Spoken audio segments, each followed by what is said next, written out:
Assalamu alaikum wa rahmatullahi wa barakatuh. Bismillahir Rahmanir Rahim. Let's begin with lesson number 7 of Islamiyat. The title is Quran in Introduction. It is the final book of guidance from our Creator to mankind. It was revealed to Prophet Muhammad sallallahu alaihi wasallam through the angel Jibreel alayhi salam. The Quran is a guidance for mankind. It's a distinction between the right and wrong.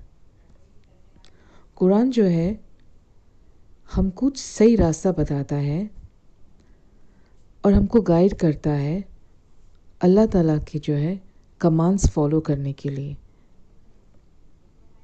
It is the last scripture revealed by Almighty Allah. The Quran was not sent down as a complete book in one revelation. Rather, it was sent over a period of 23 years. The Quran consists of 114 chapters. अब हमें कैसे पता चलेगा कि ये जो कुरान है ये अल्लाह की तरफ से ही है? How do I know? This book is from God. Now the Quran is the only religious sacred text that has been in circulation for a lengthy period and yet remains as pure as the day it was revealed.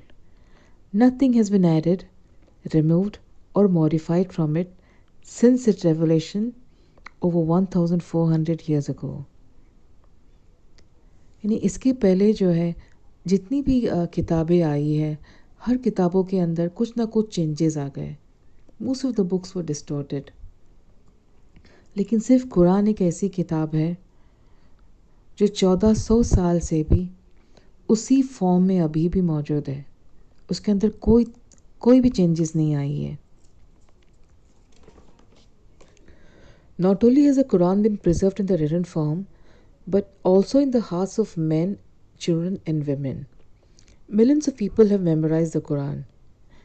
यानी कुरान तो written form में तो है ही, लेकिन साथ में बहुत सारे लोगों ने उसको मेमोराइज भी किया है. तो इट हैज़ बीन प्रिजर्व्ड, यानी लिटरली जो है लोगों ने उसको माइंड के अंदर भी प्रिजर्व कर लिया, यानी मेमोराइज कर लिया है उसको. कुरान के अंदर भी काफ़ी साइंटिफिक मिरेकल्स के बारे में भी बताया गया है.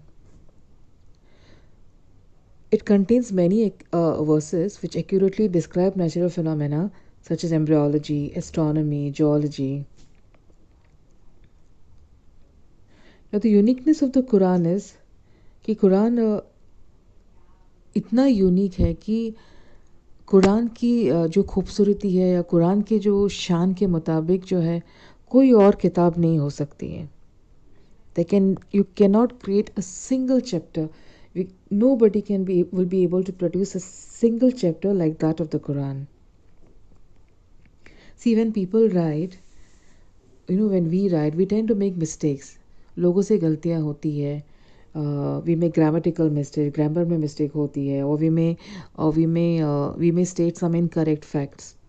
But the Quran has no contradictions whatsoever.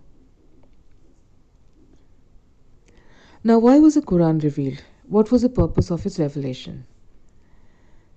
First and foremost, to believe in one true God. हमको जो है एक अल्लाह पे यकीन करना है.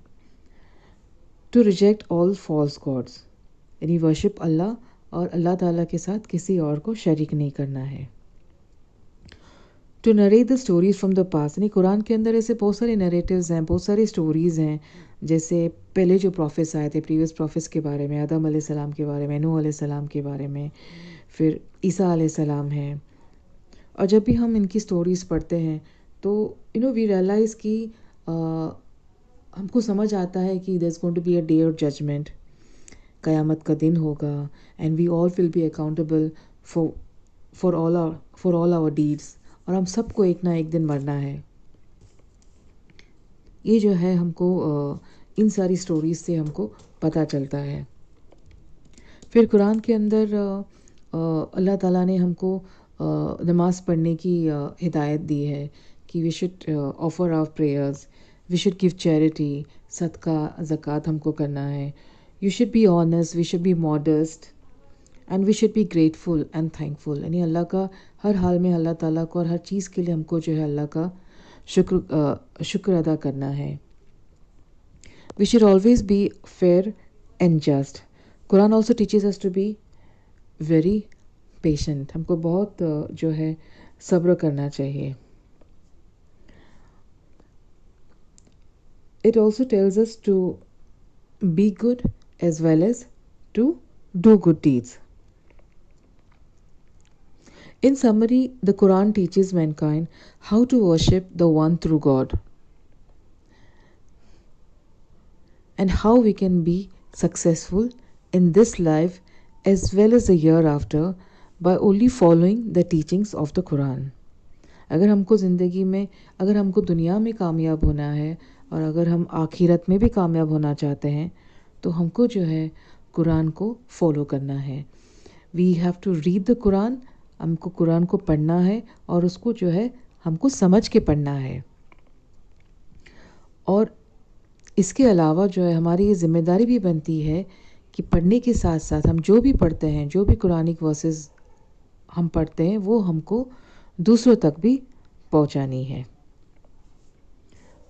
So children, the activity for this week is memorize the names of the first 10 surahs of the Quran. So we'll meet again next week inshallah. Jazakallah khairan प्यारे बच्चों.